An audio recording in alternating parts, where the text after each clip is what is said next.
Regional Coordinator of the Latin American Network for Access to Medicines. Lorena, over to you. Thank you very much for all of you to come and the interest in the work we are doing. First of all, I want to thank Secretary General for inviting me to be part of the expert advisor group for the high-level panel. I'm very honored to be in this role. As a woman living with HIV, I know myself very well what treatment means for life.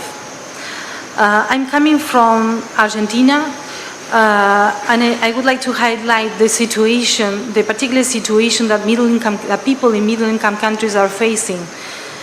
International efforts, including policies, funding, procurement, are leaving behind people in middle-income countries. Due to monopolies generated by pharmaceutical patents, the life of millions of people around the world are threatened.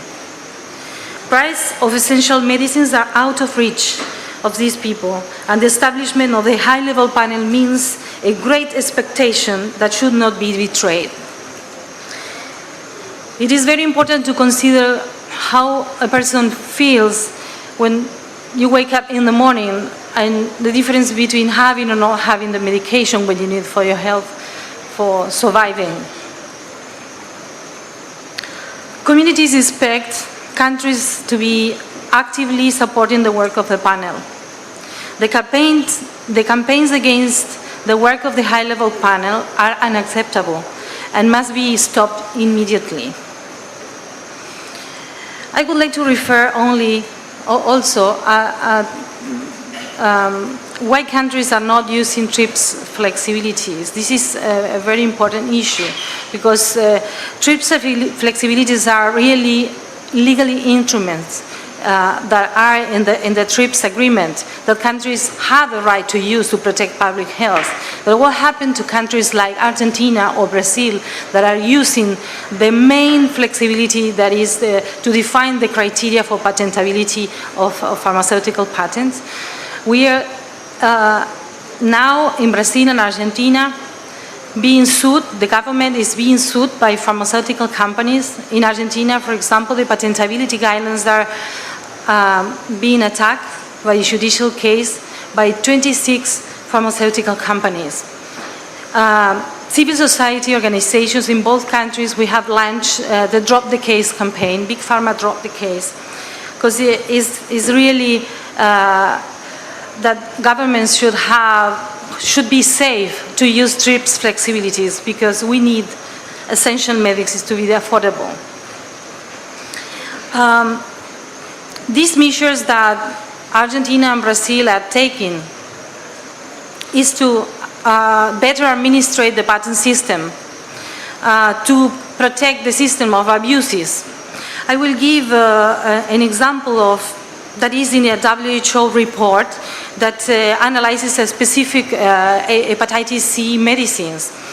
And it was found that on sofosbuvir is a key new DAA medicine to treat hepatitis C.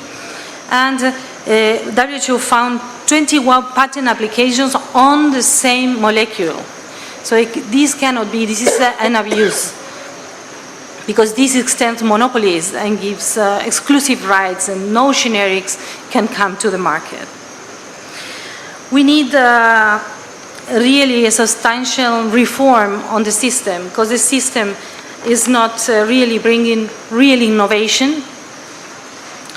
And we need the technology to be accessible for all, not only for few people in countries where they can pay for the medicines. Today, I stand in solidarity with activists from all over the world that will march for the rights of those colleagues and friends who couldn't live to see the conference coming back to Durban.